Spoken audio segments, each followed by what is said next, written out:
Bonjour à tous, je suis Michel Rouget. J'étais le chef de projet pour la création du musée de la Grande Guerre de 2006 à 2011 et puis, en 2011, j'ai pris la direction de l'établissement au moment de son ouverture et je suis resté jusqu'en 2016, voilà, où je suis parti sur, une autre guerre. J'ai remonté le temps puisque je travaille aujourd'hui maintenant, au musée au parc Alésia en Bourgogne, voilà.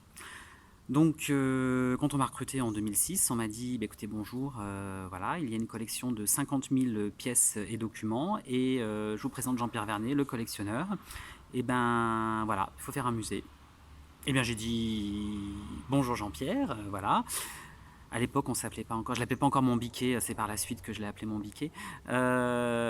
Donc Jean-Pierre, j'ai dit bonjour, eh bien on va y aller. Moi j'ai fait des études de muséologie, je connais pas grand chose sur la Grande Guerre, et toi tu as déjà fait des expositions et tu connais beaucoup de choses sur la Grande Guerre, donc je pense qu'on était fait pour se rencontrer. En tout cas, c'est ce que j'espérais, et je crois qu'on a formé un bon binôme, donc ça a été une très très belle rencontre humaine et une très très belle aventure professionnelle. Voilà, donc du coup, avec Jean-Pierre, on a, on a bâti, on a commencé à faire exister le bébé, j'ai envie de dire. Et puis en fait, il y avait tout à faire. Donc ça a été, à titre personnel, cette mission de chef de projet tout à fait exaltante, puisque tout était inventé. On avait une page blanche, il fallait tout écrire. Donc écrire l'inventaire des collections, écrire l'étude de programmation, écrire le concours d'architecte, écrire le suivi de chantier, écrire l'organigramme, écrire les profils de poste, définir les produits qu'il y aurait à la boutique, travailler sur la recherche de mécénat. Quoi d'autre, toutes les problématiques liées à comment on fait exister cet équipement avant qu'il n'ouvre sur le territoire, donc une exposition itinérante dans les communes de la communauté d'agglomération du Pays de Meaux, commencer à travailler avec les scolaires, avoir déjà des projets dans les réserves, commencer à recruter petit à petit, dès 2007, les premières personnes de l'équipe, jusqu'aux derniers qui sont arrivés quelques semaines avant l'ouverture du 11 novembre 2011. Donc voilà, donc ça a été quelque chose d'assez incroyable. Incroyable. Je pense que si on m'avait dit on cherche un chef de projet pour construire le plus grand musée d'Europe sur la Première Guerre mondiale, j'aurais dit non parce que je m'en serais pas senti capable. Là, je crois qu'il y a eu une espèce de comment dirais-je, de, de naïveté, d'innocence collective, de se dire allez, on fait un musée de la Grande Guerre, on y va, et au fur et à mesure, on se rendait bien compte que cette machine était juste tout à fait incroyable, et allait certainement dépasser en tout cas ce que j'avais pu imaginer au départ. Et puis il y avait cet objectif du 11 11 11, voilà, c'était vraiment le leitmotiv qui nous tenait, voilà. Et puis on y est arrivé, contre toute attente, on y est arrivé, donc ça a été quelque chose d'assez extraordinaire. Les premières années du musée sont finalement assez faciles, j'ai envie de dire, puisque le musée n'existe pas à partir du 11 novembre 2011. Il a existé avant. On avait fait des expositions de préfiguration qui avaient été, notamment au musée Bossuet, qui avaient été l'occasion de pouvoir déjà tester des choses en termes notamment de visites guidées, d'ateliers pédagogiques, de liens avec l'éducation nationale, le lien était déjà complètement établi, et on avait déjà travaillé ensemble. On avait aussi travaillé déjà avec les partenaires touristiques. Donc du coup, sur cette mise en tourisme de la Grande Guerre, sur faire venir des groupes au musée, tout ça a été travaillé en amont. Donc du coup, les premières années, finalement, ont pu démarrer très vite. L'année 2012 a tout de suite été une année où on était en ordre de marche, parce qu'en amont, on avait préparé les choses. Donc du coup, ça s'est fait assez naturellement. Il y a eu bien évidemment l'euphorie comme toujours quand on ouvre un équipement, la première année, c'est du délire en termes de fréquentation.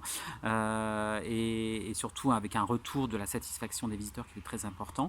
Et très vite, dès la fin 2012, on a commencé à cogiter et à travailler sur l'année 2014 avec ces cérémonies liées au centenaire et à toutes ces commémorations. Et donc très vite, on s'est rapproché de la mission centenaire Voilà, qui a tout à fait vu l'intérêt que pouvait y avoir à ce que le musée de la Grande Guerre participe auprès des autres collègues de Verdun, de la Somme et de toutes les régions concernées. Nous, le petit dernier, j'ai envie de dire le petit nouveau, on a été associé à toutes ces démarches, bien évidemment, et ce qui a permis de faire tout ce qui a été fait dans le cadre du centenaire et de positionner, d'aider à positionner le musée comme un équipement incontournable en Europe sur le sujet.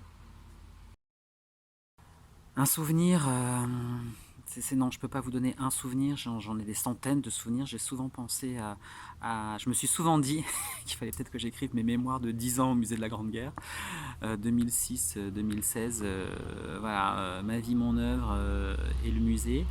Euh, non, il y en a des centaines de souvenirs, des centaines de rencontres de gens, d'anecdotes racontables ou pas racontables. Euh, Autour de l'inauguration quand même, parce que voilà, une semaine avant l'inauguration, on a fait une visite en avant-première pour le conseil scientifique qui avait travaillé depuis 2006 sur notamment la cogité dans les premières réunions, contribuer à la rédaction du projet scientifique et culturel. Et donc ce conseil scientifique, c'est sous la direction de l'historien Marc Ferraud. Et donc on fait une visite pour le conseil scientifique. Je crois qu'on était une semaine avant l'ouverture. Donc c'était encore le chantier parce qu'on n'était pas prêt du tout, mais on y croyait et on a bien fait d'y avoir cru puisqu'on avait tenu les délais. Mais donc, et du coup, on fait la visite et j'avais déjà très honoré de pouvoir travailler avec Marc Ferraud de manière aussi directe tout au long de ces années de préparation. Et donc, j'avais enfin, comment dirais-je, j'étais anxieux d'avoir son retour. Parce que c'était pour moi très important en tant que chef de projet que le président du conseil scientifique valide ou ne valide pas finalement ce qu'on avait sorti de terre dans ce musée, dans cette muséographie. Et, euh, et Marc Ferraud me dit, à la fin de la visite, et c'est pour moi quelque chose qui a été très fort et qui m'a énormément touché, il m'a dit: Michel, vous n'avez pas trahi le conseil scientifique. Donc j'ai pris ça pour une absolution et pour une bénédiction. Donc j'ai été ému et vraiment c'est quelque chose qui m'a marqué. Dans la même semaine, autre souvenir qui n'a rien à voir, mais c'était la folie de cette dernière semaine, de cette dernière nuit du 10-11 novembre où je nous revois avec tous les collègues, avec les chiffons, à frotter la poussière dans les casiers au rez-de-chaussée. C'était du délire. Enfin, c'est inracontable tellement on vit ça qu'une fois dans sa vie professionnelle et quelle chance de vivre ça. Enfin, c'était vraiment juste incroyable. Et ça soude une équipe aussi. Je pense que ça, c'est très important. C'est parce qu'on a été comme ça au cœur de l'action, tous ensemble, tous unis dans le seul objectif d'être prêts pour le 11-11-11, qui fait que on a été une équipe incroyable qui a cassé la baraque. Et donc oui, cette folie, puis cette folie du week-end d'inauguration. Je me souviens quand je suis monté, donc voilà, il y a aussi le fait de faire la visite officielle. J'ai fait la visite pour le président de la République, c'est quand même des choses qu'on ne fait pas tous les jours dans sa vie. Donc c'est un bon souvenir aussi. Et je me souviens des collègues, je montais avec le président de la République dans l'escalier et il y avait tous les collègues rassemblés. Et je les revois, ils me faisaient comme ça, ouais, et tout. Enfin, c'était, ouais, rien que d'en parler, ça donne la chair de poule parce que c'est des moments, c'est juste incroyable, quoi. Enfin voilà, donc c'était très fort. Et puis allez, je terminerai quand même avec un dernier petit souvenir parce que donc ces 10 ans de vie pour le musée, au-delà de m'avoir fait rencontrer Jean-Pierre, mon biquet préféré, c'est je crois que c'est quand même, ça a été l'occasion, c'est quand même unique. En 2014, pour la première année du centenaire, on avait fait une exposition sur l'entrée en guerre des Britanniques. Et dans ce cadre-là, on avait travaillé avec l'ambassade du Royaume-Uni. Et dans ce cadre-là, j'ai été invité en juin 2014. La reine d'Angleterre est venue en France et j'ai été invité au dîner officiel de donner en son honneur à l'Élysée. Donc pour la première fois de ma vie, j'ai loué un smoking et j'ai dîné avec la reine d'Angleterre. Alors j'étais pas tout seul, c'était pas un tête-à-tête, mais c'est quand même des choses voilà, qui marquent dans une vie parce que voilà, c'est juste incroyable. Et quand en 2006, j'ai candidaté à ce poste, j'étais à 1000 lieues à 10 000 lieues d'imaginer ce que j'allais vivre pendant 10 ans, et c'était juste une expérience professionnelle juste incroyable, avec des gens tout au long de ces 10 ans qui m'ont fait confiance et qui m'ont soutenu, qui m'ont suivi, et notamment une équipe du musée qui a été juste top. Voilà, il n'y a pas voilà. Des années inoubliables en ce qui me concerne. Un bon anniversaire au musée de la Grande Guerre, c'est un petit peu mon bébé. Donc je suis content qu'il grandisse, et voilà, à un moment donné, il y a eu besoin de couper le cordon, et c'est très bien comme ça. Et il grandit bien, c'est un, c'est un, c'est un, c'est un beau garçon de 10 ans, c'est chouette, ça fait plaisir de le voir. Donc je lui souhaite quoi? Je lui souhaite qu'il continue d'être innovant, qu'il continue d'oser. Voilà. Je pense on a osé des choses dans tout ce qu'on a mis en place à la création de ce musée.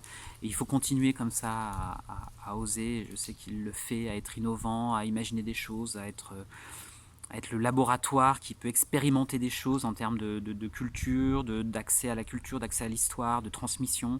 Enfin voilà, je pense qu'il faut voilà. Et puis cette innovation par la force des choses, l'amènera à se renouveler. Et on sait combien c'est important pour un musée, au-delà des expositions temporaires, aussi de renouveler son exposition permanente. Et il y a matière à faire au musée de la Grande Guerre. Donc je pense que je m'inquiète pas, l'équipe elle a de beaux projets à mettre en œuvre dans les 10 prochaines années. Et puis bah, écoutez, rendez-vous pour les 20 ans, j'aurai encore moins de cheveux, et voilà, mais ce sera un plaisir de suivre, voilà, de devoir continuer à grandir ce beau bébé qu'est le musée de la Grande Guerre de Meaux.